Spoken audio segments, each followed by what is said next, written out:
आपला अध्याय 9 चालू आहे. राजविद्या राजगुह्य योग 19वा श्लोक. तपाम्यहम तपाम्यहमहम वर्षम निगृह्णाम्यु सृजामि च अमृतं चैव मृत्युश्च सदसच्चाहमर्जुन. सूर्यरूपे मीच पाडोनिया ऊन टाकीतो शोषून विश्वसारे. मग मीच इंद्र होऊनी वर्षता तेची समृद्धता पावे पुन्हा. पाहे पार्था अग्नी जैसे काष्ठ खाय मग तेची होय अग्निरूप. मरते मारिते तैसे असे जे जे स्वरूप ते माझे ऐसे जाण.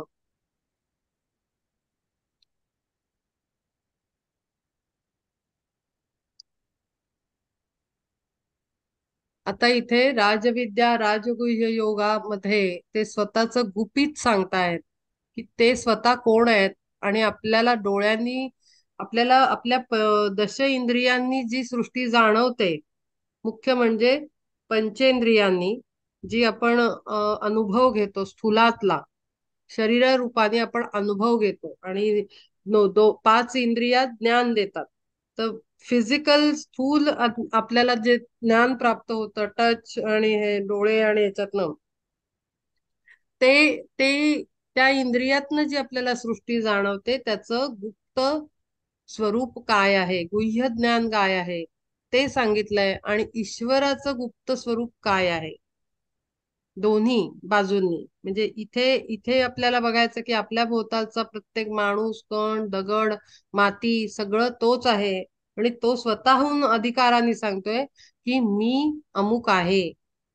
ह्याच्यासाठी ना एक म्हणजे असं प्रत्येक ग्रंथामध्ये मला आता ते आठवलं. श्रीपाद श्रीवल्लभांच्या चरित्रामध्ये ते आजोबांना सांगतात की आजोबांना पटवून द्यायचं असतं की सामर्थ्य काय आहे श्रीपादांचं. तर ते म्हणतात की हे जे सगळं तुम्ही अनुभवताय, तुम्ही माझं आजोबा असणं अनुभवताय, माझे आई वडील असणं अनुभवताय, माझे म्हणजे श्रीपादाचे आई वडील, तर तो माझा संकल्प आहे की तुम्हाला ते त्या भूमिकेत मी उभं केलेलं आहे. जर मी ठरवीन तर तुम्ही जे अग्निकुंडात अग्नी लावता तो मी ठरवीन तर अग्नी लागेल, आणि मी म्हणेन तेव्हा अग्नी विझेल. तर त्याच्यासाठी त्यांना लगेच अनुभव प्रचिती पण ते देतात. आत्मप्रचितीचा जो पार्ट आहे अनुभव, दश इंद्रियांनी अनुभव देतात. ते अग्नी लावत असतात वडील त्यांचे, तर तो अग्नी पेटत नाही जो नुसत्या संकल्पाने पेटत असतो एरवी रोज. त्या दिवशी पेटत नाही, घाम सुटतो त्यांना पण अग्नीच लागत नाही हवन मधला होमातला. आणि विझवताना विझत नाही, नुसतं पाणी त्याने शिंपडलं की तो अग्नी संकल्पाने विझत असतो. तेव्हा ते म्हणतात हा माझा संकल्प आहे की तुमच्या हातून असं मॅजिकल वर्क व्हावं. नुसत्या संकल्पाने अग्नी लागला, नुसत्या संकल्पाने अग्नी विझला किंवा जे काय असेल ते सगळं माझा संकल्प आहे. आणि ते केवढे, तर 1-1.5 वर्षाचं बाळ बोलतंय. तर ते म्हणतात तू कोण आहेस, मग तू योगी आहेस का, तू अवधूत आहेस का. तर ते म्हणतात तुम्ही जर अवधूत म्हणलात तर मी अवधूत आहे, पण मी दत्त असेन तर मी दत्त आहे. असं ते अधिकाराने सांगतात की मी अमुक आहे. तिथे मग तुम्ही काय समजता हा मॅटर नाही उरत. तसंच आपण गुरूंच्या बाबतीत आपल्याला गुरु वाटतात तर गुरु आहेत. जर गुरुला सामान्य माणसात बघायला गेलं मग ते सामान्य माणसाचाच अनुभव तुम्हाला देतात, तुम्हाला म्हणजे समोरच्या माणसाला. अशी करामत आहे. ज्या क्षणाला तुम्ही त्यांच्या हृदयात परमात्मा बघता ते परमात्मा स्वरूपात तुम्हाला अनुभव देतात. अशी ती जबरदस्त एनर्जी आहे. ज्या स्वरूपात जो चष्मा घालाल ते कलर दिसेल. काळा घातला काळा दिसेल, ग्रे घातला ग्रे दिसेल, स्वच्छ व्हाईट पूर्ण ट्रान्सपरंट घातला तर ट्रान्सपरन्सी दिसेल, पूर्ण व्यवस्थित जे असेल तेच दिसेल. खरं खरं सत्य, खरं म्हणजे सत्य, रियालिटी रिअल फॉर्म मध्ये. मृत्यूची अभागी म्हणून जे काही धनंजया तेही रूप माझे. आणि वस्तू मात्री तत्व अमरजे ते तव सहजे मीच आहे. मृत्यू पण मी आहे आणि जन्म पण मी आहे, असं ते अधिकाराने सांगतायत. आणि जेव्हा असं अधिकाराने जे बोलतात ना त्याला खऱ्या अर्थाने समजून घेतलं पाहिजे. इथे तर्क वितर्क कामाचे नाहीत. मरणारा पण मीच आहे आणि जन्माला येणारा नवीन शरीर धारण करणाराही मीच आहे. आणि तर्क तर्क जे लोक लावतात, थोडस भाषा माझी कठोर आहे, पण समजून घ्याल की जे लोक तर्क वितर्क करत राहतात त्यांच्याकडे ज्ञान नसतं आणि म्हणून ते उगीचच काहीतरी आपली बुद्धीची हे लावत राहतात आणि चोथा चरवण करत राहतात त्याचं चार लोकांबरोबर. ते कधीही करू नये. आपल्याला जेव्हा शंका येते ना एखाद्या वस्तूबद्दल, एखाद्या व्यक्तीबद्दल, एखाद्या याच्याबद्दल, अभ्यास करावा. कारण जे दिसतं तसं कधी नसतं आणि जे खरं असतं ते साध्या डोळ्यांना दिसतही नसतं. त्याच्यासाठी ना फार सेन्सिटिव्हिटीची आवश्यकता आहे आणि सेन्सिटिव्हिटी म्हणजे नॉट फिजिकल प्लेनवरची, सोल लेवलचा सेन्स.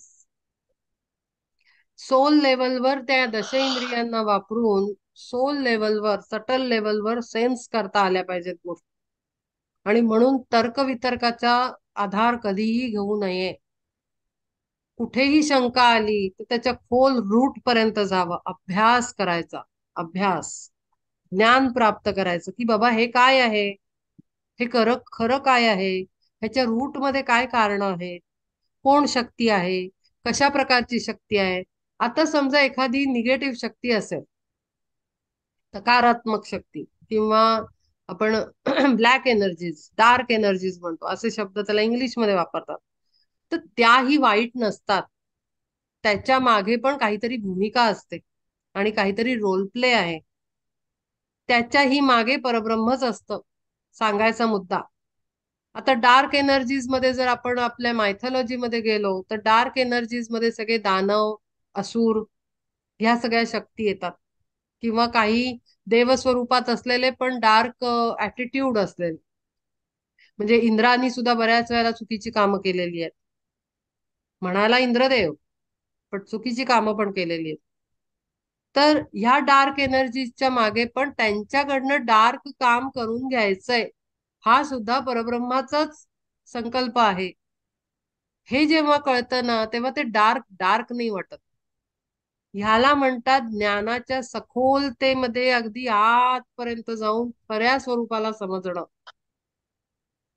मग तिथे राग नाहीयेत, जातीचा, समाजाचा, वाईट व्यक्तींचा, वाईट शक्तींचा राग नाहीयेत. कारण त्याच्याही मुळाशी आपल्याला अफाट पसरलेलं, अमर असलेलं असं परब्रह्म स्वरूपच दिसतं. तिथपर्यंत जायचंय, हे कधीही विसरायचं नाही. जोपर्यंत, मी मागेही एकदा म्हणलं होतं, जोपर्यंत आपल्याला एखाद्याचा राग येतो, आपल्याला एखाद्याची वस्तू आवडत नाही, एखाद्याचं वागणं आवडत नाही, एखादा समाज आवडत नाही, एखादा भाग आवडत नाही आपल्याला जगातल्या सृष्टीमधला, याचा अर्थ समजायचा आपण रिअल फॉर्म पर्यंत पोहोचलेलो नाही. मग अभ्यास करायचा. अशा वेळेला दुसरं एक काम करायचं, कोणाचा राग यायला लागला ना की त्या रागाला आपल्याकडे तोंड वळवायचं. आपला राग आला पाहिजे की अरे तुला कळत नाही याचं स्वरूप काय, मग जाऊन शोध, अभ्यास कर. काय म्हणतात ना, उचलली जीभ लावली टाळ्याला, असं म्हणतात. म्हणजे काय त्याचा अर्थ, आपण जो व्यक्ती असं वागत असतो त्याला आपण ही म्हण वापरतो. म्हणजे त्याचा बेस काय आहे की काहीही नॉलेज न मिळवता आपलं बोलायला तोंड दिलंय म्हणून बोलायचं, असं आपण म्हणतो. मग समोरच्याला आपण सांगतो की जरा खोलवर जा, सखोल ज्ञान मिळव आणि मग त्याच्यावर अधिकाराने बोलायला उभा राहा. तर तो अधिकार गुरूंकडे असतो आणि तेव्हा ते बोलत असतात. आपल्याला असं पण बघायला मिळतं की काही भक्तांना गुरूंचं अतिस्पष्ट बोलणं आवडत नाही किंवा एखाद्या पद्धतीला सांगणं आवडत नाही, असं होतं. किंवा आपली चूक दाखवलेली सुद्धा आपल्याला गुरूंची कधी कधी राग येऊ शकतो की ह्यांनी आपल्या मनाप्रमाणे कारण केलं नाही, आपल्याला साथ दिली नाही. त्याच्या मागे ती भव्य शक्ती आहे आणि त्याला काहीतरी कारणं असतात, ती कारणं समजून घ्यायच्या मागे जायचं. म्हणून सतत सतत सतत सत्याचा शोध घ्यायचा, रिअल काय आहे, रियालिटी काय आहे, त्याच्या मागे जायचं कधी पण. ह्याला म्हणतात अभ्यास. शास्त्र वाचन पण ते रिअल फॉर्म मध्ये समजून घ्यायचं. अभ्यास कशाचा करायचा, कसा करायचा, कुठल्या अँगलनी करायचा, काय अंडरस्टँडिंग ठेवून करायचा, काय पर्पजनी करायचा, तो कळला पाहिजे. आणि अभ्यास करणं हे वयाला मर्यादित नाहीये. मरेपर्यंत अभ्यास करू शकतो, अखंड अभ्यास. तुम्हाला माहितीये की काही जे डेव्हलप्ड सोल्स असतात ते मृत्यूनंतर काही लोक ऍस्ट्रल मध्ये जाऊन अभ्यास करणं सुद्धा मान्य करतात. ते लगेच जन्म घेत नाहीत, लगेच शिफ्ट नाही होत पुढे. काही लोक निवडतात की नाही मला अमुक ह्याच्यामध्ये राहून अभ्यास करायचा, तर ते त्या स्थितीत राहून अभ्यास करतात. संपत नाहीत ते, डिस्कंटिन्यू नाही करत ते, कंटिन्यू ठेवतात त्यांचा रिसर्च जो असतो, अभ्यास असतो तो. आणि ती जर आता आय होप की तुम्ही ते नर्मदा प्रदक्षिणेचं वर्णन ऐकलं असेल. खूप काही शिकण्यासारखं आहे इथे. असं जे जे आपण बोलतो, तर आता आपण ही, मला काही गोष्टी सांगायच्या आहेत त्या मी आता इथे सांगून टाकते. की एक असतं आपण दुसऱ्याने केलेली नर्मदा प्रदक्षिणा किंवा तीर्थस्थान यात्रा आपण ऐकली. आपल्याला ऐकताना ते काही क्षण छान छान, अरे वा छान, काय सांगितलं, बापरे काय अनुभव होता, काय अनुभव होता, तो त्याचा अनुभव होता असं समजून आपण ऐकलं. हा एक प्रकार झाला. दुसरा प्रकार, तो मी आहे असं समजून अनुभवणं, तरी सेमच अनुभव आपल्याला येतो. कशाच्या बेसिसवर? नुसतं कल्पना करून नाही. कारण रिअल मध्ये वी ऑल आर वन. कारण का? तर एकच परब्रह्म सगळ्यात आहे. माझ्यातला जो परब्रह्म आहे तोच तुमच्या सर्वांमध्ये आहे, तोच बाहेरच्या लोकांमध्ये आहे, तोच किडामुंगीत आहे. मी जेव्हा त्या वननेसवर जाऊन जेव्हा मी यात्रा ऐकीन, समजा अनुभव ऐकीन एखाद्याचा, तर तो मला माझा वाटतो. आणि ऍक्च्युली ती प्रचिती येते आपल्याला. हा दुसरा प्रकार. आणि तिसरा प्रकार असा ऐकावा की त्यांनी यात्रा केली, या सगळ्या दोन प्रकारातनं आपण अनुभवली, पण मग आपल्याला असं वाटतं की हा त्यांचा अनुभव आहे, करायला पाहिजे यात्रा, किंवा असं करायला पाहिजे, तीर्थयात्रा करायला पाहिजेत. पण मर्यादा असतात आपल्या जीवनातल्या, स्थूलातल्या, प्रपंचातल्या, मटेरियल लाईफ मधल्या आपल्याला काही लिमिटेशन्स आहेत. आपण ते क्रॉस नाही करायचे, तेही आहे जरुरी. मग आपण यात्रा कशी अनुभवायची, किंवा आपण हा नर्मदा यात्रेचा, नर्मदा मैयाचा अनुभव कसा घ्यायचा, ते आता मी एक गंमत सिक्रेट सांगते. की यात्रेसाठी पर्टिक्युलर आर्टिफिशियल सिच्युएशन मध्ये न जाता, जीवन यात्रेला नर्मदा यात्रा, चारधाम यात्रा अशी का बनवू नये आपण? बनू शकते. This is a creative approach of life. माझ्या जीवन यात्रेला मी नर्मदा यात्रेचा अनुभव घेईन. चला, मी समजते की जन्मापासून मी ती 13 वर्ष, ती काय 3 महिने 13 दिवस असं काहीतरी असते ती, मी माझी अखंड नर्मदा यात्रा चालू आहे असं जर मी समजलं, मग जीवनात येणारा प्रत्येक माणूस, प्रत्येक परिस्थिती, प्रत्येक घटना, प्रत्येक पदार्थ हा त्या नर्मदा मैयाच्या काठावरचा आहे असं समजून जर मी डील करायला सुरुवात केली, त्या क्षणाला माझी नर्मदा यात्रा सुरू होते. आणि मला सेम पुण्य म्हणता तुम्ही ते, किंवा जे काही आहे लाभ, किंवा जे काही अंडरस्टँडिंग आहे, आणि जे काही कृपा आहे तिची, ती घर बसल्या मिळू शकते. तिथे जाऊन आपण समजणार की अरे अरे, तिथे ते हे ज्ञान मिळालं, अमुक मिळालं, अमुक मैया भेटली, अमुक बाबा भेटले, त्यांनी हे सांगितलं. ते करण्यापेक्षा घरातही तेच आहे, नर्मदेचाच प्रवास चालू आहे, घरात 4 माणसं आहेत, त्यांच्या बरोबर मी नर्मदा यात्रा करते असं समजून जर आपण जगायला लागलो, तर त्या यात्रेला आर्टिफिशियली न जाता जिथे आहे तिथं, मागे मी सांगितलं होतं आपली गुहा घरात सुद्धा बनवता येते. हे पण मी एका आपल्या सेशन मध्ये सांगितलं होतं की अरे वा, संन्यास घ्यायला पाहिजे असं लोक ओरडत असतात काही काही, की कंटाळा आलाय मला, कधी एकदा संन्यास घेते असं झालंय. त्या सगळ्यातनं कशाला संन्यास घेता, इथे बसून संन्यास अनुभवा ना. जिथे बसाल तिथे गुहा निर्माण करू शकतो. कारण आपण जरी स्थूलात असलो, सूक्ष्मात शिफ्ट झाल्यानंतर आपल्याला प्रचंड अनुभव येऊ शकतात. चिमण्यांचा आवाज, निसर्गाचं अस्तित्व, ते एन्व्हायरमेंटची खुशबू जी असते, बाहेरची नेचरची स्मेल एक असते, छान सुगंध असतो मातीचा, झाडांचा, हिमालयाचा एक वास आहे, एक एक एक एक एक एनर्जी वेगळी आहे. नदीच्या किनाऱ्यावर वेगळं वेगळं एक टेस्ट आहे, त्याला एक स्मेल आहे. ती आपण इथे अनुभवू शकतो. म्हणजे हे सगळ्यातनं काय करायचंय आपल्याला, आपल्याला स्थूलातनं सटलकडे शिफ्ट व्हायचंय, सूक्ष्माकडे जायचंय. त्याच्यासाठी कुठेही उठून आटापिटात लोकांना नावं ठेवून मला हेच नाही जमत, मला इथले लोकांच्या आजारपणच आहे, मला जबाबदाऱ्याच आहे, मला फलाणं आहे, ढिमकं आहे, काही काही संबंध नाहीये. तिथे आहे तिथून सगळं मिळू शकतं. आपल्यात तेवढी शक्ती आहे. तर ते करता आलं पाहिजे. तर आपल्याला ही जी अभंग ज्ञानेश्वरी ह्यातनं ते तेच सांगतायत की मातीत मी आहे, सूर्यात मी आहे, चंद्रात मी आहे. म्हणजे काय, की अरे बाबा, मी जिथे तू आहेस तिथंच सगळीकडे मी आहे. त्याच्यासाठी वेगळं शोधायला अमुक ओंकारेश्वर आहे, आमका आहे, केदारनाथ. ते तुम्हाला योग आला तर ते म्हणतायत की चला तू प्रत्यक्ष ये. तर त्यांची मर्जी आहे. माहितीये ना, की ती देवस्थानं बोलवतात, आमंत्रण देतात. म्हणजे मी याच्याबद्दल ऐकलंय आणि हे खरं आहे, सत्य आहे. साईबाबा साईबाबा बोलवतील तेव्हा मी जाईन. किंवा ती कोणती आहे, वैष्णोदेवी, माता का बुलावा आया असं म्हणतात. ती बोलावते तेव्हा तुमचं बरोबर योग येतो आणि तुम्ही पोचता तिथे दर्शनाला. ती बात वेगळी. त्या शक्तीचं स्वतःच म्हणणं आहे की तुला उचलून मी माझ्याजवळ आणतो. पण तो आपण विचार करू तेव्हा त्यालाही आपण आपल्या जवळ आणू शकतो तेवढंच. जेवढे ते पॉवरफुल तेवढे आपण पॉवरफुल. का तर आपण सगळे एकच आहोत. तो महादेव माझ्या हात आहे, ती आदिशक्ती माझ्या हात आहे. मला पाहिजे तेव्हा मी कुठल्याही देवीचं दर्शन इथे बसून करू शकते. म्हणजे मी म्हणजे प्रत्येक जण. मी माझ्याबद्दल नाही बोलत. पण माणूस ना घाबरतो. स्वतःला कमी लेखण्याचा स्वभाव नॅचरली बर्थ मध्ये आल्यावर लिमिट येतं त्याला. कसलं लिमिट असतं, फिजिकल बॉडीच्या लिमिटेड शेप मध्ये टाकल्यावर त्याची बुद्धी पण लिमिटेड होऊन जाते.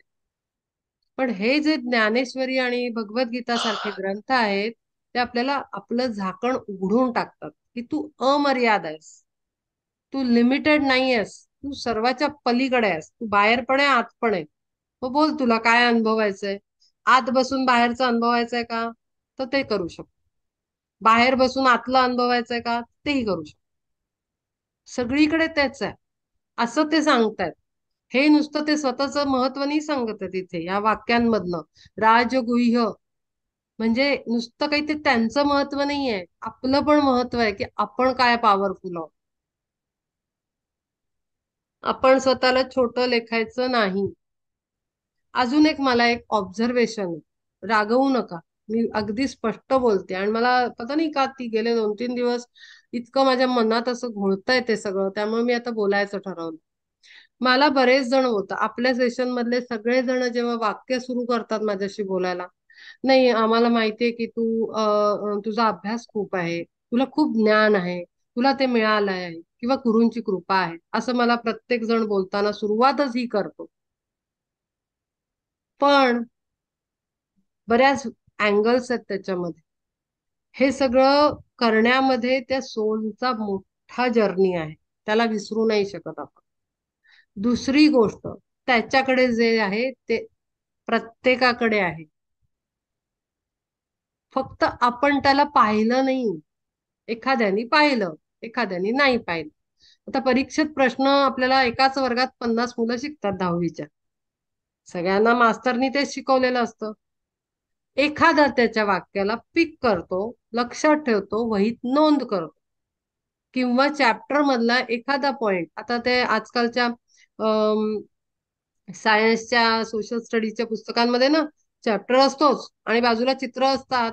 जे मी मुलीचा अभ्यास घेतला म्हणून मला माहितीये की असं बॉक्स मध्ये निळ्या रंग असा दिलेला असतो, पिंक कलर, आणि त्यात काहीतरी खूप महत्वाची नोट दिलेली असते.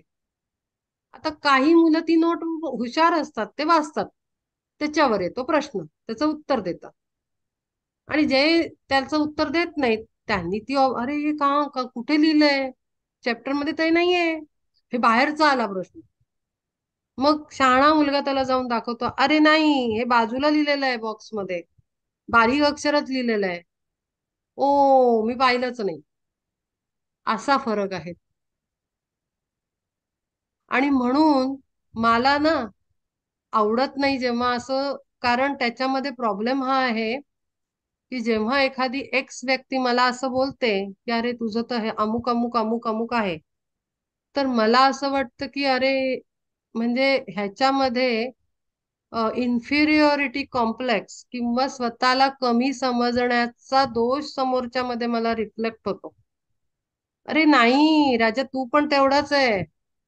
झाकण तर उघड, बाहेर तर ये, पाहत खरी बाहेर काय आहे. फक्त फरक एवढा आहे की एखाद्याने पाहिलं, दुसऱ्यानी नाही पाहिलं. पण म्हणून कोणी पॉवरफुल होत नाही आणि कोणी पॉवरलेस होत नाही. मला ही हात जोडून विनंती करायची, आजपासून कोणीही असं बोलणार नाही, कोणालाही नाही. म्हणजे इथेच नाही, कोणालाच बोलायचं नाही. आपण आपण आपल्या गुरूंना म्हणतो का? हसत तरी म्हणतो का आपण की नाही, तुम्हाला चान्स मिळाला, तुम्हाला तुमचे गुरु मिळाले, अहो तुम्ही अभ्यास केला म्हणून तुम्हाला एवढं कळतं, मला नाही एवढं आहे. किंवा आपण रिग्रेट करतो का, नाही त्यांनी केलं यार, आहे समोर बसले ते, किंवा त्यांना रोल दिला, काही असतं त्यांना रोल दिलेला असतो. जो 2 पावलं पुढे असतो त्याला रोल दिला, काम दिलं, त्याची टेस्टिंग होते, त्याला प्रचंड प्रॉब्लेम मधनं जावं लागतं, त्याला बरंच काहीतरी त्याच्या जीवनात घडत असतं, ते काम करत असतो तो. त्यामुळे असं ह्याच्या पुढे आपण कोणालाही बोलणार नाही, कारण आपण पॉवरफुल आहोत हे आपण ते बोलताना विसरतो. आणि मला त्याचं नेहमी दुःख होतं. मी नेहमी म्हणते, अरे नाही, तुमचा मुद्दा बोला काय आहे, मी काय आहे ते नका सांगू. तर ह्याच्या पुढे आपण स्वतःला कमी लेखणार नाही. ही अगदी कसम खायची आहे की मीही तेवढी शक्तिवान आहे, शक्तिवान आहे. आणि माझ्यातही तेवढंच आहे, फक्त मी चॅप्टर वाचला नाहीये, तो पार्ट एवढंच आहे, मग मी आता वाचतेय. असं म्हणलं की सगळं ज्ञान झपकन आपल्या पेनड्राईव्ह मध्ये येतं. तर त्यामुळे यात्रा ही अशा पद्धतीनं उघड्या डोळ्यांनी आत्तापासनं करायला सुरुवात करा. आजपासनं ठरवा कुठली यात्रा प्रिय आहे हृदयाला, त्या यात्रेला आज मी निघालो आहे. माहितीये, हे मी का हे सगळं बोलतेय, कारण आता यात्रेला निघतो, तुम्ही वर्णन ऐकलं असेल तर मी काय बोलते ते कळेल. यात्रेला निघतो ना तेव्हा चिंता मागे सोडावी लागते. ते नर्मदा मैयाला वाहून टाकावे लागते. जेवण मिळेल नाही मिळेल, पाहिजे ते पदार्थ मिळतील नाही मिळतील, झोपायला मिळेल नाही मिळेल, अंथरूण मिळेल नाही मिळेल, सुखाचं होईल का टोचण्या लागतील पायाला, माहिती नाही. म्हणजे काय की जे प्राप्त होईल ती नर्मदा मैयाची कृपा, असं म्हणून ते गोड वाटून घ्यायचं. मग ते यात्रेत गोड वाटणार, मग घरी आल्यावर मग परत आपलं सुरू होणार, काही ना काही काही ना काही काही ना काही. असं नाही, म्हणून ती यात्रा इथेच. आज भाजी आहे खाल्ली, उद्या नाही आहे, जायला नाही जमलं, मग आपलं लोणचं पोळी खाल्ली. इतकं सहज. पैसा आला, उपभोगला, नाही आला, राम राम म्हणलं. इतकं सहज, हे सोपं नाहीये. आपल्याला साठवणूक करायची सवय आहे, महिन्याचं सामान आपण भरतो, 10 वर्षांचं ठेव ठेव करून ठेवतो. एवढं सोपं नाहीये यात्रा करणं जीवनाची. जीवनला यात्रा बनवा, जीवन यात्रा करा ती. आणि मग ती गोडी काय परमात्म्याची ना, अखंड सदा आपल्या समोर उभा असतो, तो प्रत्येक क्षणाला उभा असतो, आपल्या शरीरातल्या कणाकणात उभा असतो तो. हा अनुभव मग या. मग यात्रेला बाहेर जायची गरज नाही, आपण कॉलर ताट करून सांगू शकतो की आमची जीवन यात्रा चालू आहे, आम्ही यात्रेतच आहोत, आम्ही यात्रे करू आहोत. आपण म्हणतो ना ते वारकरी आहेत, वारकरी घराणं आहे. मग काय फक्त ते वारीला जाणार तेवढेच वारकरी, किंवा ते जे जाणार तेच वारकरी, मग आपण नाही का? असं नाही आहे, आपणही ते करू शकतो. तर असा काहीतरी संकल्प घ्या हा अभ्यास करताना, तेव्हा तो आमूलाग्र बदल प्रचंड स्वरूपात दिसेल. मी मागच्या वेळेला तुम्हाला इंडिव्हिज्युअली प्रार्थना करायला सांगितली, मग ती की जादूची कांडी तो नाही करणार आहे, त्याला प्रार्थना केली मग आता सगळं डोक्यावर तुझ्या, आम्हावर कृपा कर, नाही. तो सहाय्यभूत होणार आणि तो त्याचं ट्रान्सपरन्सी दाखवणार. पण ती ट्रान्सपरन्सी आणि त्याचा प्रेझेन्स बघण्यासाठी आपल्याला ऍक्टिव्हिटीज तशा कराव्या लागतील. आपल्याला ते कृतीत आणावं लागेल. आपल्याला यात्रा सुरू करावी लागेल. प्रत्येक गोष्ट रोजच्या जीवनात घडते ना, एखादा फोन कॉल, एखादा मेसेज, न्यूजपेपर मधली न्यूज, कोणीतरी काहीतरी बोलून जातं, कामवाली बोलली, शेजारी बोलली, समोर बोलतायत ते आपल्या कानावर पडलं. प्रत्येकात मेसेज असतो, हार्ड कोर मेसेज आपल्यासाठी आलेला. आपल्याला तो उचलता आला पाहिजे. जो दाणा उचलतो त्याचं पोट भरतं. जो दाणा पडलेला बरोबर उचलत नाही योग्य वेळेत, तो उपाशी राहतो. एवढा फरक आहे. आणि म्हणून मी हे मगाच बोलले की आपण जेव्हा असं दुसऱ्याला बोलतो असं बोलू नये. आपण अभ्यासाला सुरुवात करावी. कधीही नाही स्वतःला कमी लेखू. जेव्हा आपण स्वतःला कमी लेखतो आपण परब्रह्माचा अपमान करतो. कारण ते शक्ती स्वतःमध्ये आहे. त्याचा मान ठेवणं आणि त्याच्या जागृत होणं खूप आवश्यक आहे. आणि वस्तुमात्री तत्व अमर जे ते तव सहजे मीच आहे. पहा, प्रत्येक वस्तू मधलं तत्व अमर तत्व मी आहे. स्पष्ट सांगतायत ते. जागे व्हा, सुरू करा जगायला तसं. बहु बोलोनिया सांगावे जे काही, सर्व ही ते घेई एकदाच. तरी अविनाश ते विनाशिवंत, जाण हे समस्त मीच आहे. म्हणून मी नसे ऐसा नाही ठाव, सर्वत्र सदैव संपूर्ण मी. सर्वामध्ये मीच आहे. आपल्यातही तोच आहे. परी प्राणी पाहे कैसे दैवहीन, न घेती दर्शन नित्य माझे. जे मी बोलले तेच ते इथे सांगतायत समजावून अभंगाच्या भाषेत, की प्रत्येक प्राण्यात मी आहे. पण दैवहीन जे घेत, दैव म्हणजे आपण म्हणतो दुर्दैव, ते असूनही दिसत नाही त्यांना डोळ्यांनी. माझं दर्शन समोर असतो मी पण नाही घेऊ शकत. गेले जळाविण तरंग सुकोन, रश्मी दीपाविण देखतीना. नवल हे तैसे असोनी मद्रूप, नेणती स्वरूप आपुले ते. माझ्याच रूपाशी एक रूप आहेत पण त्यांना वाटतं जायला पाहिजे, इथे जायला पाहिजे, तिथे जायला पाहिजे, याचं दर्शन त्याचं दर्शन. काही कुठे नाही, इथेच घ्या दर्शन, बसल्या ठिकाणी दर्शन घ्या. हा, त्यांनी म्हणलं तू ये तर कुशल जावं, पण तो कॉल येऊ दे यातून आणि मग अनुभूती आवश्यक आहे. नुसतं आपण जाऊन येणं म्हणजे ती ट्रिप आहे. हा, स्पष्ट भाषेत बोलते, ती ट्रिप आहे. ट्रिप आणि यात्रा मध्ये दोन दोन मूलभूत फरक आहे दोन्ही मध्ये. जेव्हा यात्रेला जातो तेव्हा तत्सम अनुभव कलेक्शन झालं पाहिजे, की मी अपग्रेड होऊन आले, अपग्रेडिंग झालं पाहिजे. एखाद्या यात्रेला जाऊन अपग्रेड होतो, मी घरात बसून अपग्रेड झाले, असं आपण ताठ मानेनी सांगू शकलो पाहिजे.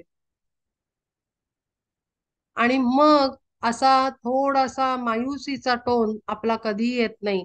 स्वतःला आपण कधी कमी लेखत नाही आणि दुसऱ्याला मोठं मानत नाही. सगळे एक बराबर आहे, कारण ते एकच आहे सगळ्या. परी प्राणी पाहे कैसे दैवहीन, न घेती दर्शन नित्य माझे. गेले जळाविण तरंग सुकोन, रश्मी दीपाविण देखतीना. नवल हे तैसे असोनी मद्रूप, नेणती स्वरूप आपुले ते. विश्वी अंतर्बाह्य कोंदलो मी एक, मद्रूपची देख त्रैलोक्य हे. अख्खं त्रैलोक्य कणा कणात मी आहे आणि तुम्ही पण तिथे आहात. आपण सगळे एकच आहोत आणि मीच एक आहे. परी कैसे कर्म आड आले जीवा, नेणती मदभावा नास्तिक ते. मग ते नास्तिक झाले. नास्तिक म्हणजे कोण जो दर्शन करत नाही, मंदिरात जात नाही, देव मानत नाही, तो नास्तिक असं नाही आहे. आपण हे एका प्रकारचे नास्तिकच आहोत. आपल्याला तो कळतच नाहीये. आपल्याला वाटतं काहीतरी स्पेशल केलं तर कळतो. नाही, जिथे आहे तिथे कळतो. जशा स्थितीत आहे तिथे कळतो. ज्या भावात आहात ते त्याच्यात कळतो. अमृताचे कुपी पडोनी साचार, म्हणावे बाहेर काढा ऐसे. तया करंट्यांची तैसी गती होय, तेथे कोण काय करावे गा. त्यांना करंटा म्हणलंय त्यांनी अशाना. त्याला राग येतो, परब्रह्माला गुरूंना राग येतो नेहमी. कुठलाही संतांचं हे वाचा, ग्रंथ वाचा तुम्ही, अक्षरशः रागाने चाबूक मारल्यासारखे लिहिलेले आहेत. मला तर नेहमी वाटतं काय कडक भाषेत लिहिलेत. ती दासबोध तर मला चाबूकच वाटतो. मस्त सपाटून मारलाय त्यांनी शब्दांमध्ये. की काय भविष्यात दासबोध वाचल्यावर कोणाची मती भ्रष्ट होईल आणि प्रपंचात रमेल तो, आख कान डोळे सगळे उघडे होतील. मला तरी तसाच वाटला तो दासबोध. घासभरी अन्न मिळावे म्हणून धावे वणवण अंध जैसा, चिंतामणी वरी मग पडे पाय तरी पुढे जाय लाथाडोनी. हेच मी आता सांगितलं. घरात बसून जेव्हा यात्रा करतो तेव्हा आपण एका रोजच्या अन्नासाठी, म्हणजे सकाळी माणूस बसतो जेवायला की रात्री काय करायचं याचा प्लॅन. अरे बाबा, आत्ता इतकं सुग्रास अन्न आहे ते खा ना, काय प्रॉब्लेम आहे. उद्या आपण अमुक करूया का, उद्याच उद्या बघू. काय माहिती काहीतरी कोणतरी बोलवायला आणि तिसरीकडे जावं लागेल, काय उपयोग प्लॅनिंगचा. ती यात्रा की आत्ता मध्ये त्या यात्रेत तुम्ही ऐकलं असेल की आता तुला जे मिळतं ते खायचंय, साठवण करायची नाहीये, कॅरी करायचं नाहीये काही. अन्न मिळालं तर खायचंय, नाही मिळालं तर राम राम म्हणायचंय, नर्मदा मैया म्हणायचंय, आणि कोण दैवत असेल त्याचं नाव घ्यायचंय. मला नाही माहिती तुम्ही ऐकली का. ते ऍक्च्युली ते जे होतं ते अर्धवट होतं. ते ऍक्च्युली जोडून जोडून केलेला 2.5-3 तासाचा व्हिडिओ होता तो. पण मी बघितला होता तो 18 व्हिडिओ आहेत, ते कंटिन्युएशन मध्ये 15-20 मिनिटाचे. त्याच्यात त्यांनी अगदी डिटेलमध्ये प्रत्येक गोष्ट सांगितलेली आहे. मला माहिती नाही तुम्ही ऐकली का. एक एक संत भेटतात तिथे, त्यांना ते त्यांचं स्टोरी सांगितले त्यांनी. त्याच्यात मी शॉर्ट मध्ये सांगते की गुरूंना ते म्हणतात तुमच्यासारखं बनायचंय. ते म्हणतात ठीक आहे यात्रा कर. यात्रेमध्ये काय करायचं, 5 घरात मागायची रोटी जे काय असेल ती, भाकरी रोटी जे काय असेल ते, आणि ते नर्मदा मैयेत बुडवायचं. ते जर वाहून गेलं तर ते नर्मदेचं. पाण्यात बुडली पोळी तर ती खायची. पण म्हणजे बुडलेली पोळी म्हणजे काय असेल तो कणकेचा गोळा, तो खायचा. आज खाल्ला 12ला की मग उद्या 12 वाजता मागायला जायचं. 24 तास काहीही नाही. नर्मदे मैयाने घेतलं काढून, वाहून गेलं तर गेलं, मग काहीही खायचं नाही. पाणी प्यायचं पुढे निघायचं. हा अप्रोच जगताना पाहिजे. पण आपण प्रपंचाचं इतकी साठवण करतो, एक एक दिवस एक एक दिवस, उद्याचं पाहिजे, परवाचं प्लॅनिंग, तेरवाचं प्लॅनिंग. अवघड वाटतं मला हे सगळं. म्हणून यात्रा आजपासून सुरू करा. आज सकाळचा विचार करायचा, संध्याकाळी ओट्याजवळ जाऊन संध्याकाळचा स्वयंपाक, फ्रीज उघडायचा आणि मग विचार करायचा आता मी काय बनवू. फटकन अर्ध्या तासात स्वयंपाक होतो, फास्ट. माझं तर कधी प्लॅनिंग करून होत नाही, मी कधीच करत नाही, मला जमतच नाही ते. मुलीने जरी विचारलं आई उद्या डब्यात काय देणार, मी सांगते मी सकाळी ठरवेन उठल्यानंतर. मी समोर जाऊन किचन मध्ये ओट्यासमोर उभी राहते आणि मग म्हणते, मला एकदम असं बल्ब लागल्यासारखं टक्कन डोक्यात काहीतरी येतं, फटकन बंद. काय गरज आहे एवढं एनर्जी वेस्ट करायची. उद्या मी हे करणार, मग त्याची तयारी आहे. मग काही लोक व्हिडिओ टाकतात त्याचे की 7 दिवसाचं प्लॅनिंग आणि पता नाही काय काय काय काय काय. मला तर कठीणच वाटतं सगळं ते. कदाचित ती जीवनाची सवय लागली आहे तशी पण असू शकते. करू दे त्यांना एन्जॉय, काही प्रॉब्लेम नाही मला त्याच्याशी. पण सांगते मी, तेवढा लंबा रस्ता आहे एवढं निश्चित. तैसे तरी ज्ञान सोडून या जाय, ऐसी स्थिती होय प्राणियाची. म्हणून या जे जे केले ज्ञानाविण, ते ते वृथा जाणं धनुर्धरा. बघा ज्ञान, ज्ञानाबद्दल बोललंय. जे जे ज्ञानाच्या विणा, म्हणजे सखोल आत रूट पर्यंत जाऊन तुम्ही प्रत्येक गोष्ट समजून घेत नाही की ह्याच्या मागे काय भूमिका आहे, ते ते सगळं वाया आहे, व्यर्थ आहे, काही उपयोग नाही त्यात. आपण जे काही बडबड केलेली असते तोंडाने त्याचा. प्रत्येक गोष्टीच्या खोलात जायचं. आपल्याला पटत नाहीये ते काय प्रॉब्लेम आहे याच्यात. हे का सांगते मी, कारण जेव्हा आपण स्पिरिच्युअल पाथवर सुरू करतो ना, डिसिपलशिपचा मी मागे उल्लेख केला तर शिष्यत्व, तर त्याच्यामध्ये एखादं असं होतं प्युरिफिकेशन. म्हणजे काय की आपलं इन्कारनेशन्स खूप झालेले असतात, आपले अनंत अनंत जन्म झाले, म्हणजे नंबर नाही सांगू शकत त्याचे, इतके इतके जन्म झालेले आहेत. तर ते प्रत्येक जन्मातली प्रत्येक हे, कदाचित 10 जन्म कंटिन्युअस कन्सिस्टंटली अँगर एनर्जी असेल तर ती आपल्यात आजही असते. पण ती सीड फॉर्म मध्ये रुतलेली असते आतमध्ये. ती बाहेर कळणार कसं. तर जेव्हा एखादा सिच्युएशन अशी येते आजच्या जीवनामध्ये आपल्या, की आपल्याला फटकन अँगर येतो, म्हणजे याचा अर्थ आतमध्ये रुतलेलं सीड आहे, झाड आहे आतमध्ये गुप्त रूपात. मग ते प्रिव्हियस लाईफ टाईमचं असतं. मग त्याला कसं काढायचं? तर तिथपर्यंत जायला पहिले वरचे लेयर आपल्याला साफ करावे लागतात, जे रोजच्या लेवलवरचे येतात ते. रोज येणारा प्रसंग, मग त्याला विवेकाच्या चाळणीतनं बघायचं. मग ओके, हे करेक्ट होतं, हे अप्रोप्रिएट होतं, हे चुकीचं होतं, हे मी इतकं करायला नाही पाहिजे ते. हे सगळं झाल्यानंतर त्याला इरेज काढून टाकायचं. त्याच्यानंतर दुसऱ्या दिवशी दुसरं, असं जेव्हा प्रॅक्टिस सुरू होते, 1 2 3 4 वर्ष ही प्रॅक्टिस चालते, त्याच्यानंतर खाली मातीत दडलेलं सोलच्या बाहेर यायला लागतं, डोकं काढायला लागतं. कारण वरची घाण गेली ना, ती खालची वर येते आपोआपच. हे नॅचरल प्रोसेस आहे. ती आतमधले सीड्स बाहेर यायला लागतात. कारण शेवटी त्यांना जागा मिळते तर झाडं बनायला लागतात, वाढायला लागतात. ते डोकी वर काढतात, मग आपल्याला लक्षात, अरे हे आहे आपल्यात. मग ते मेनी इन्कारनेशन्सचं काढावं लागतं बाहेर उचकुटून. आणि मग ते काढत काढत काढत असं प्युरिफिकेशन होतं आपलं. ते करणं खूप आवश्यक आहे. आणि म्हणून स्वतःमध्ये अभ्यास करायचा. मग अरे, मला अजूनही अमुक व्यक्तीचा राग येतोय, म्हणजे प्रॉब्लेम तर समोरच्या व्यक्तीत नाही आहे, प्रॉब्लेम माझ्यात आहे. की अजूनही राग कुठेतरी बसलेला आहे, तो काढला पाहिजे. त्याला विवेक, तो विवेक आहे की अरे नाही, त्याचा राग नाही, आपण परत परत त्याच व्यक्तीचा राग करतो. पण नाही, नाही यार, आपलं चुकतंय. माझं काही प्युरिफिकेशन पूर्ण झालं नाहीये, मला अमुक व्यक्तीचा, अमुक सिच्युएशनचा राग येतोय, अमुक गावाचा राग येतोय, अमुक देशाचा राग येतोय, अमुक कम्युनिटीचा राग येतोय. म्हणजे माझ्यात मेजर इश्यू आहे. लगेचच प्युरिफिकेशनला बसायचं. कसं बसायचं? काढायचं. मागे मी सांगितलं होतं, आज्ञाचक्राला हात 3 बोटं ठेवून इरेज करायचं. आपल्या ऑरामध्ये आणि एनर्जी फील्ड मध्ये, mental body, emotional body, etheric body म्हणजे चक्रांची बॉडी, सटल बॉडी, आणि फिजिकल बॉडी, ह्याच्या हे अंड्यासारखे एकावर एक एकावर एक लेयर्स आहेत. त्याच्यामध्ये ते ढग असतात, क्लाउड्स असतात. ते erase erase erase erase erase काढून टाकायचं. एकदम प्युरिफाय, क्लीन होतं आपला ऑरा, सगळा चक्रा सगळं क्लीन होते सिस्टम. असं रोज करायचं. मग ते खालून आतून बाहेर यायला लागतं. आणखीन आणखीन आणखीन आणखीन आणखीन आणखीन ह्यानी अवेअरनेस वाढतो. मग लक्षात येतं की अरे, पहिले अवेअरनेस नसतो. हे जसं डेली बेसिसवर प्युरिफिकेशन आपण सुरू करतो, अवेअरनेस वाढतो, म्हणजे विवेक चमकायला लागतो.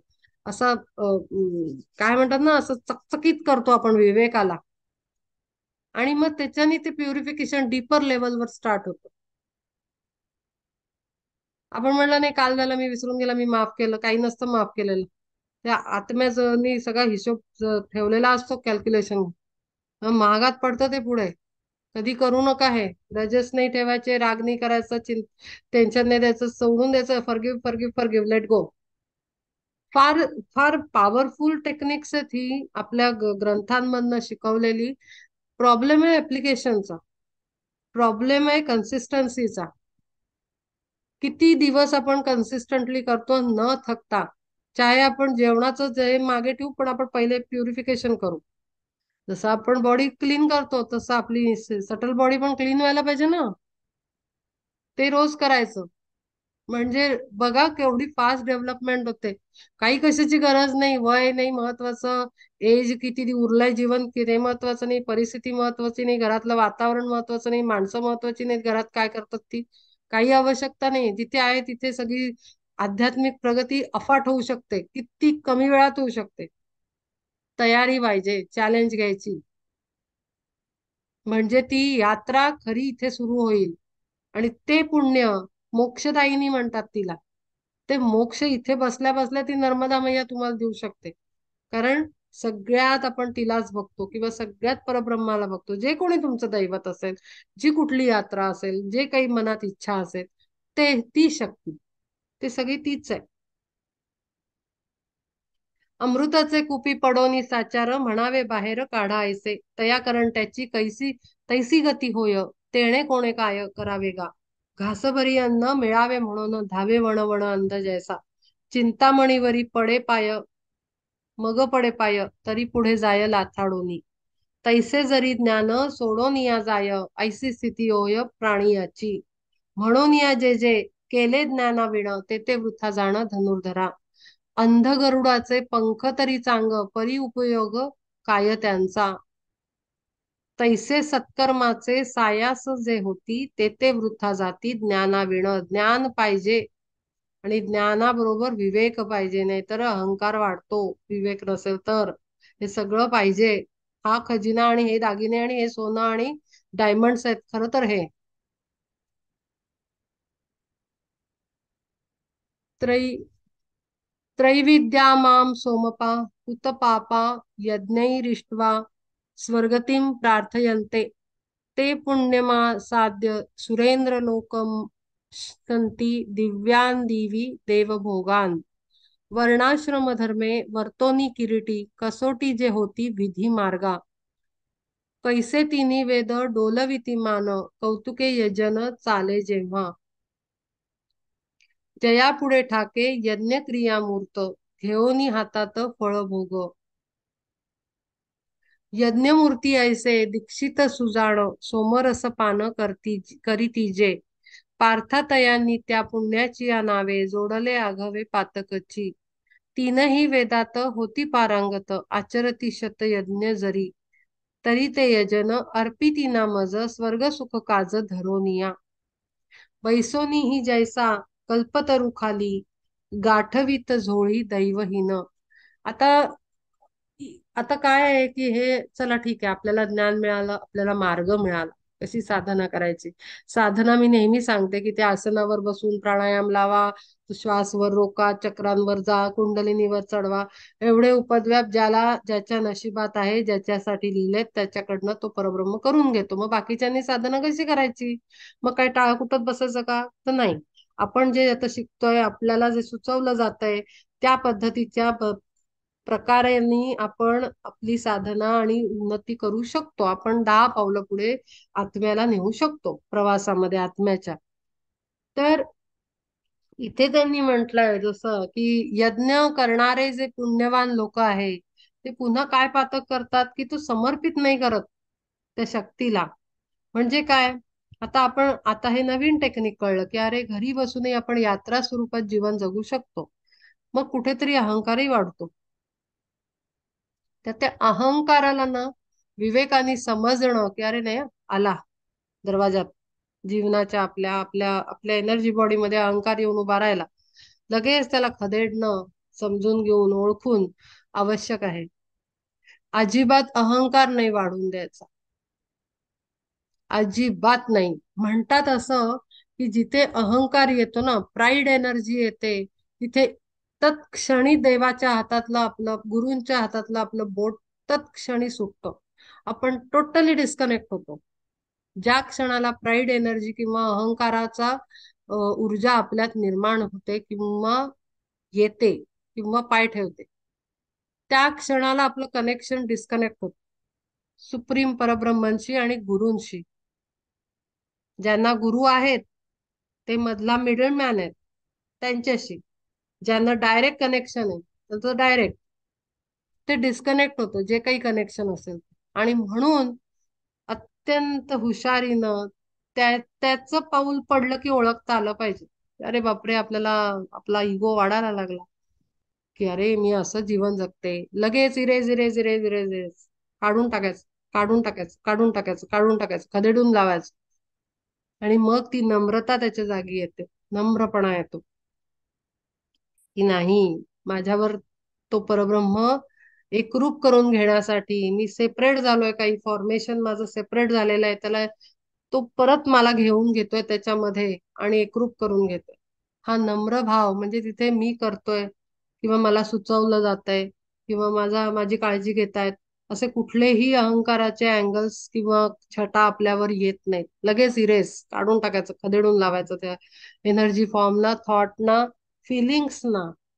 किंवा लोक करतात, लोक म्हणतात अरे वा वा वा तुमचं असं, कान बंद करून घ्यायचे, निघून गेल्यानंतर इरेज करून टाकायचे. हे जे काय बोलले ते माझं नाही, त्यांचे थॉट आहेत, त्यांचा प्रॉब्लेम आहे, माझा नाही आहे.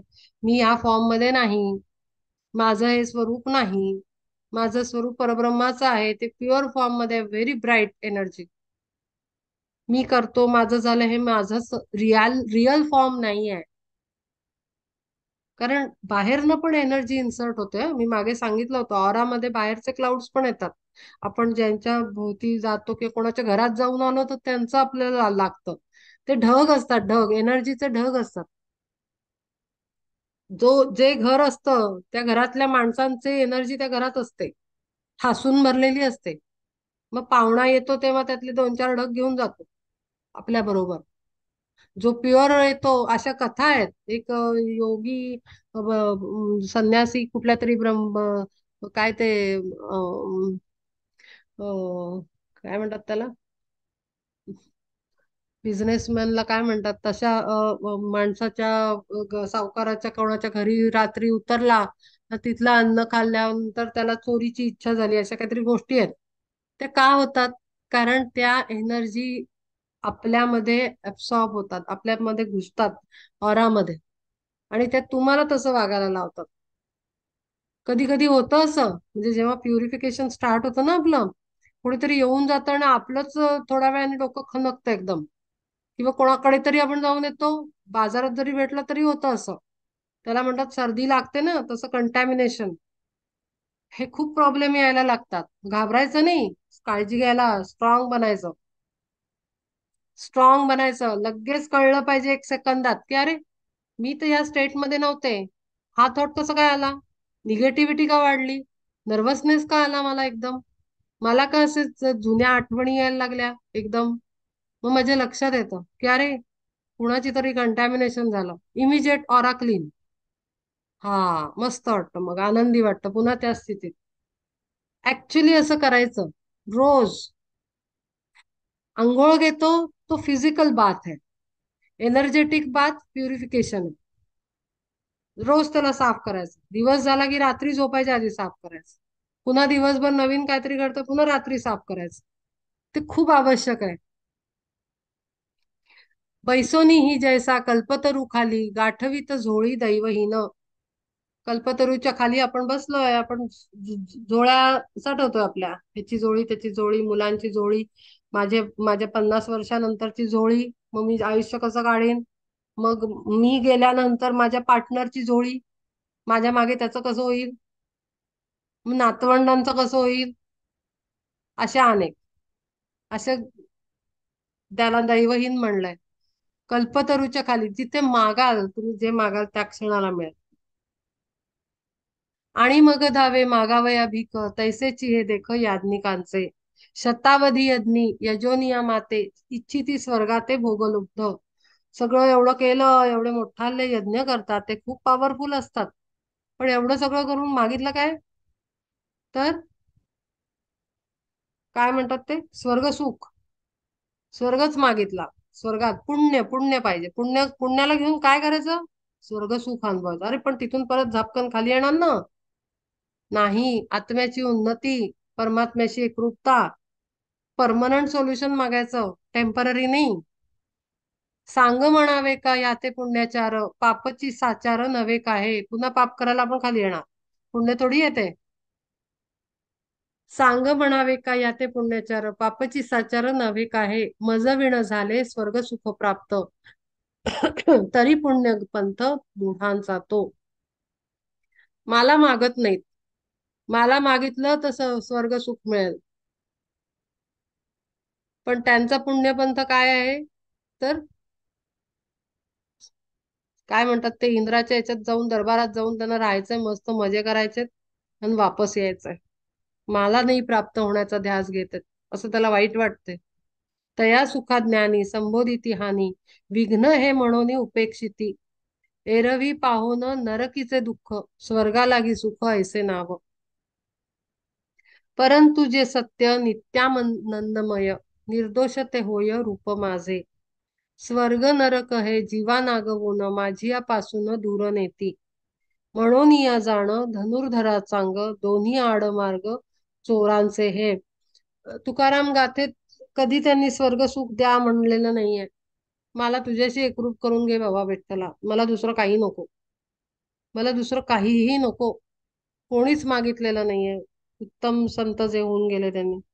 पण स्वर्गातनं म्हणजे देवाचनिक प्लेन, म्हणजे हायर मेंटल प्लेन, तिथून परत खाली. त्याला प्राप्त होणं म्हणजे काय, की परफेक्शनिस्ट, परफेक्टेड मॅन म्हणतात इंग्लिशमध्ये त्याला, परफेक्टेड मॅन. म्हणजे काय, की परत येण्याचं कारण नाही उरत, जन्म घेण्याचं, अनुभव घेण्याचं त्या हायर सोलला कारण नाही उरत. काही सगळे अनुभव घेऊन परफेक्शन येतं आणि मग तो वननेस. ते मागतात सगळे संत, की ते दे बाबा मला. ते स्वर्ग काही नको. कारण ते पुन्हा ते सगळं नरकाकडे जाण्याचाच मार्ग आपण मागून घेतो स्वतःच. कारण कोणाला माहिती, खाली आलो, बुद्धी नीट चालली तर ठीक आहे, चांगली संगती मिळाली तर ठीक आहे, नाहीतर कुकर्म झाली तर गेलो ना खाली परत. म्हणजे ते सापशिडीच्या खेळासारखं. म्हणून या जाणं धनुर्धरा सांग, दोन्ही आड मार्ग चोराचे हे. त्याला काही अर्थ नाहीये. पुण्यात्मके पापे यावे स्वर्गलोकी, पडावे नरकी पापात्मके. मग जेणे माझ्या स्वरूपाची प्राप्ती, तेची गा किरीटी शुद्ध पुण्य. सर्व मदंतरी असोनिया जीव, दुरावे मी देव जेणे कर्मे. तया पुण्य कर्म ऐसे संबोधिता, न तुटे का पार्था जीव तेथे. असो ऐशा रीती यजो नियमाते, चित्ती वांछिती ते स्वर्ग भोग. जेणे प्राप्त नोहे अर्जुना मद्रूप, ऐसे पापरूप पुण्य जे का. तेणे पुण्य मग लाहोनिया बळ, गाठीती वेल्हाळ स्वर्ग सुख. जेथे अमरत्व हेची सिंहासन, राजधानी स्थान अमरावती. जेथे ऐरावता सारिखे वाहन, कोठारे ही पूर्ण अमृताची. जेथे अष्टमहासिद्धीची भांडारे भांडारे, आणिक खिल्लारे सुरभीची. कामधेनू. जेथे चिंतामणी रत्नांची जमीन, उभे देवगण सेवेसाठी. कल्पवृक्षाचीच जेथे क्रीडोद्याने, नित्य चाले गाणे गंधर्वांचे. विलासिनी माझी उर्वशी प्रमुख, आणि रंभादिक नृत्यांगना. शय्यागृहा माझी जोडोनी हात, उभा मूर्तिमंत कामदेव. करी जेथे चंद्र सडा संमार्जन, शिंपोनी किरण अमृताचे. आणि वायू ऐसे धावणारे दूत, पाहती गा वाट आज्ञेचीच. बृहस्पती आदी करोनी ब्राह्मण, इच्छिती कल्याण आशीर्वादे. लोकपाळाची या तोडीचे विख्यात, असती राऊत जिये स्थानी. करोनी या पंक्ती देव उभे ठेले, पुढे अश्व चाले उच्चै श्रवा. असो हे पुण्यांश तोच, तोवरीच देख, ऐसे स्वर्ग सुख भोगती ते. जोपर्यंत पुण्य असतं, मागे मी सांगितलं होतं, गुड कर्मा जो आपण जनरेट केलेला असतो चांगलं वागून, ते सोल बरोबर जितके दिवस असतं, ती गाठोडी जोपर्यंत संपत नाही तोपर्यंत आपण हायर मेंटल प्लेनवर तो सोल जर्नी करत राहतो. ज्या क्षणाला ते संपून जातं पुण्य, त्याला परत यावं लागतं. पुन्हा जन्म मरणाच्या फेऱ्यात अडकावं लागतं. पुन्हा तेच येणं जाणं होतं. आणि म्हणून त्यांनी वर्णन सगळं छान केलंय. हे सगळं तुम्हाला जोपर्यंत पुण्याची गाठोडी सोबत आहे, बॅग, त्या बॅगेतलं सामान संपत नाही तेवढे वर्ष म्हणा, काळ म्हणा, देवाचनिक प्लेनवर आपला स्टे होतो, ऍस्ट्रल बिस्ट्रल सगळं क्रॉस करून. पण जसं ऍस्ट्रल बॉडीतल्या एनर्जी, ऍस्ट्रल एनर्जी संपल्यानंतर जशी ती बॉडी सोडावी लागते, तसंच हायर मेंटल प्लेन बॉडी पण सोडावी लागते.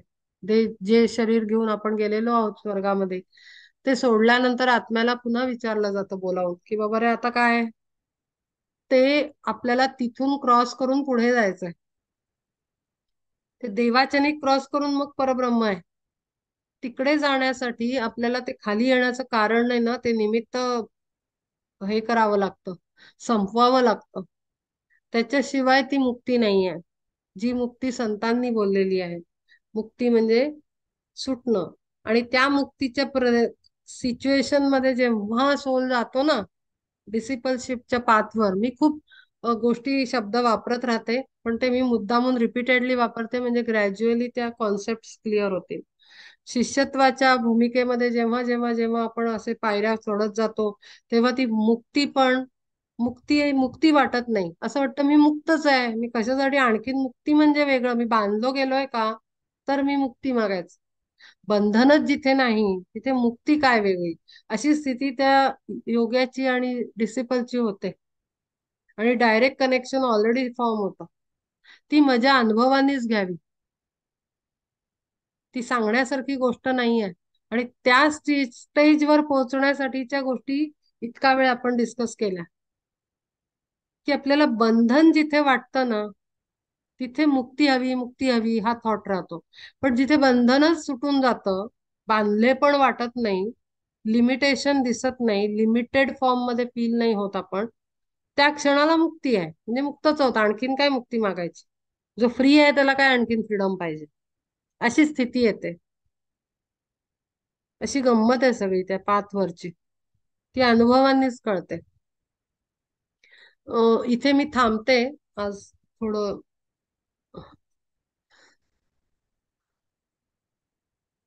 21वा श्लोक आहे.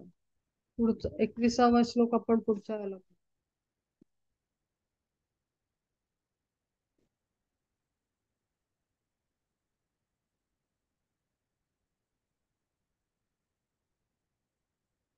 आपल्या कोणाला काही डिस्कस करायचं असेल, बोलायचं असेल, डाऊट असेल, सांगायचं असेल, काही शेअर करायचं असेल तर आपण करू शकतो. मी इथे थांबवतेय. 21व्या श्लोकापासून आपण पुढच्या वेळेला सुरू करू.